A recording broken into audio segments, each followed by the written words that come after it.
السلام عليكم ورحمة الله وبركاته. ازاي هنعرف نعمل ثمرة جوز الهند نقشرها بالشكل ده، نطلع منها جوز الهند والمية بتاعتها نقشرها وننضفها ونغسلها، وبعد كده فيها 3 عيون بالشكل ده هنخرمهم. التلات عيون دول هنخرمهم عشان ننزل المية بتاعتهم. هننزل المية بتاعت جوز الهند دي مفيدة جدا. ما تكبهاش خسارة، اشربيها، طعمها منعش جدا ومفيد للجهاز الهضمي والأمعاء.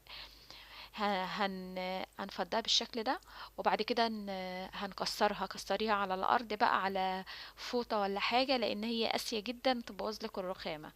بالشاكوش ودقي عليها جامد لغاية ما هتتكسر وهتتفتح معاكي. وبعد كده تطلعي منها قطع جوز الهند بالشكل ده. هنطلعها، وبعد كده هنقشر بقى الطبقة الرقيقة اللي